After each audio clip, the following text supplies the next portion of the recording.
Me gustaría agradecer el interés que ha despertado esta presentación, que lleva por título la pregunta de si ha supuesto una revolución para la docencia universitaria la pandemia de COVID-19 o simplemente se trata de un espejismo. En este caso, la presentación corre a cargo del profesor Ángel Romero Martínez, cuya actividad científica y docente se adscribe al Departamento de Psicobiología o el Departamento de Psicobiología de la Facultad de Psicología de la Universidad de Valencia, España. En este caso, esta es una pregunta que nos hemos planteado muchos de nosotros y muchas de nosotras, que es, tras la pandemia, dictaminada a finales de 2019 y principios de 2020, vimos muchísimas noticias y mucha gente, es decir, muchos reporteros o muchos especialistas clamaban que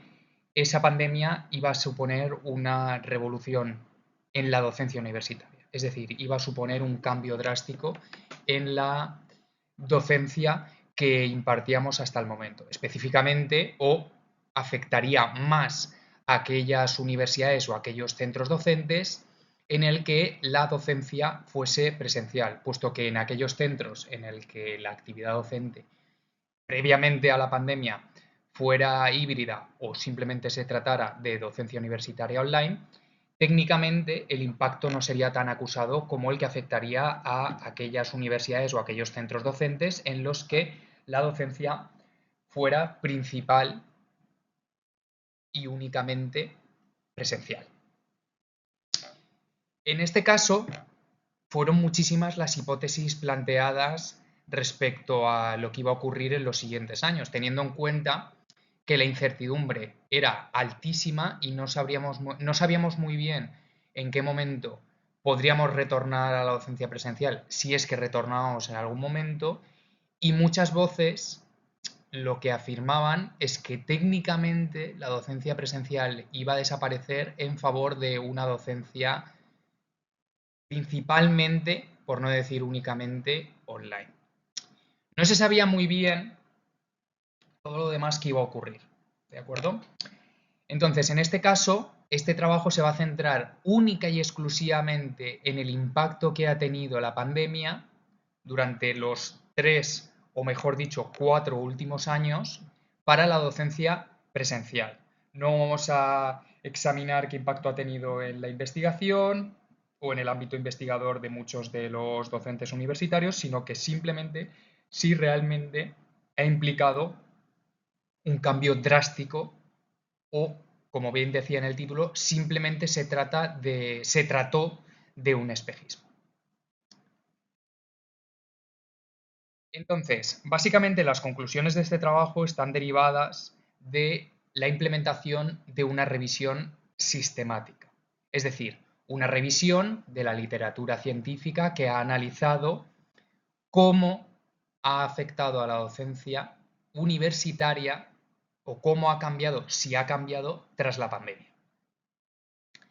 Para llevar a cabo esta revisión sistemática se siguieron gran parte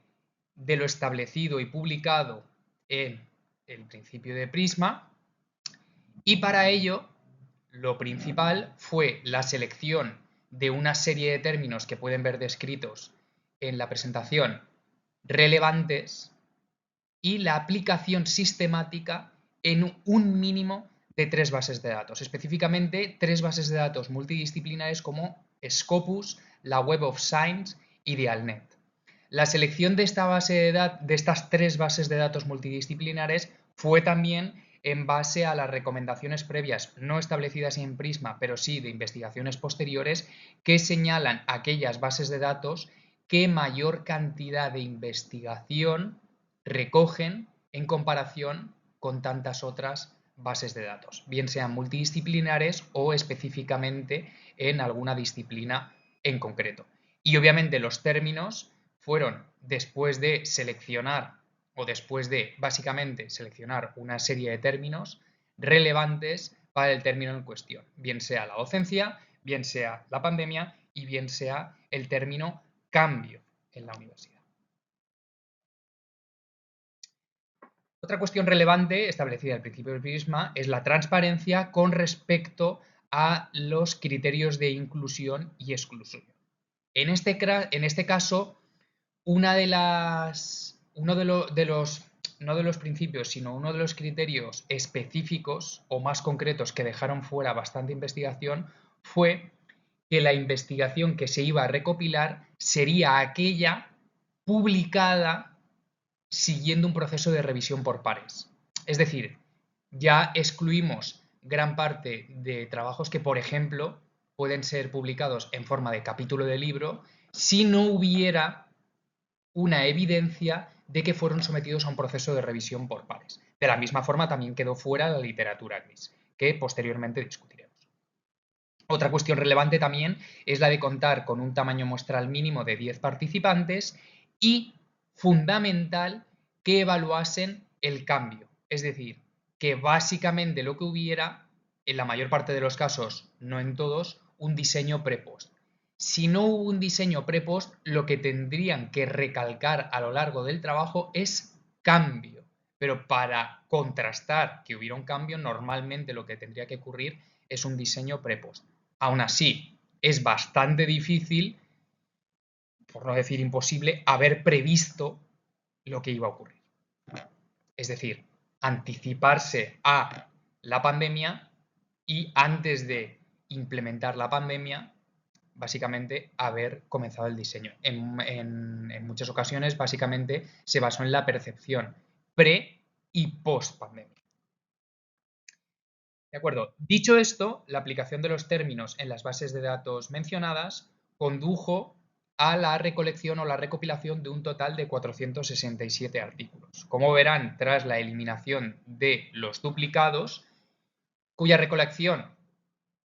de la literatura y el manejo de la literatura se llevó a cabo mediante el programa de RefWorks, que permite la selección y el cribado de los artículos, es decir, la eliminación de los artículos duplicados. Una vez fueron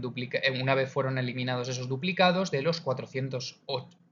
artículos empíricos o de los 408 artículos restantes, se llevó a cabo una primera o un primer proceso de cribado seleccionando términos relevantes tanto en la introducción, tanto en el abstract como en el título de los trabajos. Lo cual,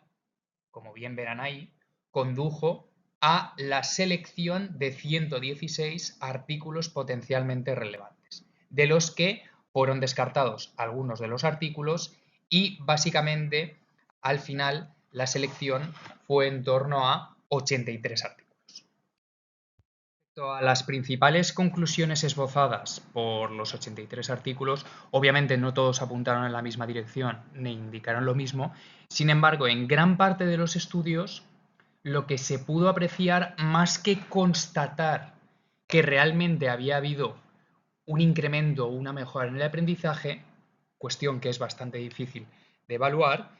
lo que se vio era,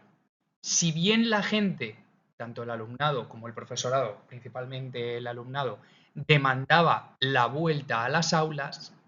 comentaban o veían como positivo la combinación de un modelo híbrido. Aunque ese modelo híbrido, es decir, la combinación de docencia presencial con online, lo que supuso o lo que ha supuesto la pandemia, o como consecuencia de los efectos que tuvo la pandemia con respecto a la docencia, lo que implicó es que gran parte de la docencia presencial se ha reforzado mediante el uso de los medios online. Es decir, que en muchas de las ocasiones lo que ocurría es, una vez que se ha retornado a la docencia presencial, en muchas ocasiones, por ejemplo, el personal docente lo que ha optado es por el uso de los materiales online, bien sea enlaces, bien sea vídeos, bien sea presentaciones o material adicional que puede reforzar las clases online, como por ejemplo un curso o la elaboración de material online que permita reforzar las clases, la grabación de clases que posteriormente se cuelgan, cosa que ya hacían algunos docentes, pero que tras la pandemia ha aumentado el número de docentes que realiza o que usa estos medios. Esto es, gran parte del personal docente y gran parte del alumnado ha tenido que verse forzado, se vio forzado a familiarizarse con los recursos online, bien sea la docencia híbrida o la docencia principalmente online, cómo manejarse con muchos recursos, que previamente manifestaba no manejar con soltura o que realmente no habían prestado la misma atención. Con lo cual,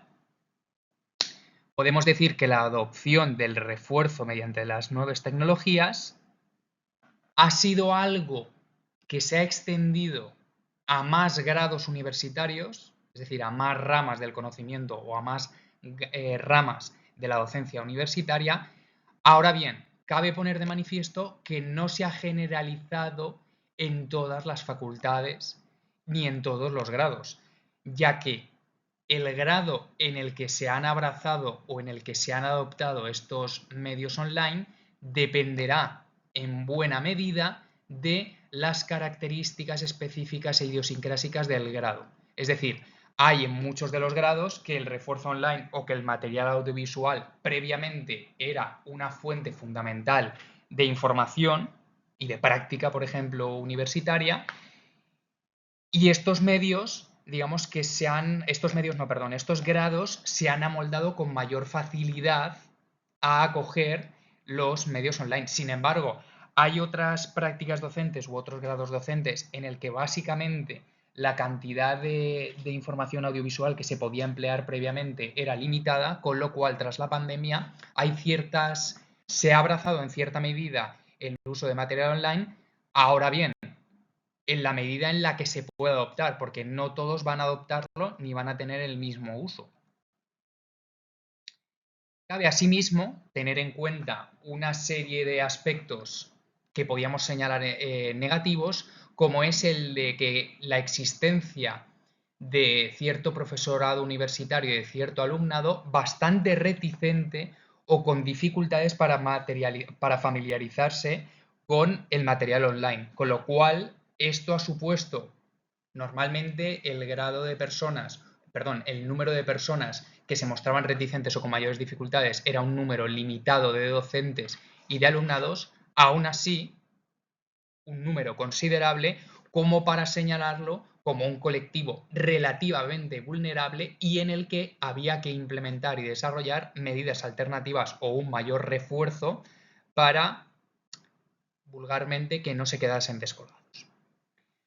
Y por último, cuestión que hemos destacado anteriormente, es necesario, por no decir imprescindible, que estos cambios han sido modulados por una serie de factores. El factor principal era el estudio o el grado universitario que se analizase. Que esto entronca con el siguiente apartado, que es el de las limitaciones inherentes a esta revisión sistemática. La primera, que no necesariamente debe considerarse una limitación per se, pero que cabe poner de manifiesto, es el gran predominio de investigaciones de un carácter cuantitativo o mixto, es decir, mezclando una metodología cuantitativa y, en cierta medida, una valoración también o una metodología subjetiva. Es decir, ha habido muy pocos estudios, por no decir uno o dos, de una naturaleza o de un carácter principalmente cualitativo. Otra cuestión bastante importante es que ha habido un escaso margen de tiempo para recopilar información, aún así, casi un centenar de artículos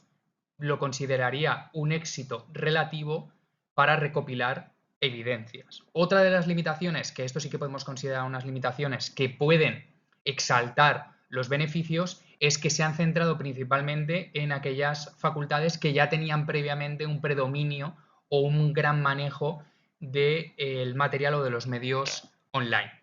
Y por último, otra de las limitaciones o una limitación que cabe poner de manifiesto es la exclusión de la literatura gris o literatura científica gris, en este caso, que es aquella literatura científica, aquellos trabajos que no han pasado un proceso de revisión por pares o se trata de prepublicaciones, con lo cual esto también ha podido dejar fuera algunos trabajos o algunas conclusiones relevantes. Con lo cual, lo que podemos concluir es que realmente en el periodo de tiempo que llevamos no podemos afirmar de forma taxativa que la pandemia ha supuesto una revolución en la práctica docente, sino que simplemente ha acelerado algunas de las cuestiones que ya estaban sobre la mesa, que es la familiarización con los materiales o con los medios online para reforzar las clases. Con lo cual, lo que podemos concluir en base a estas evidencias es que realmente la pandemia para con la práctica universitaria no ha supuesto una revolución real. Muchas gracias por su interés.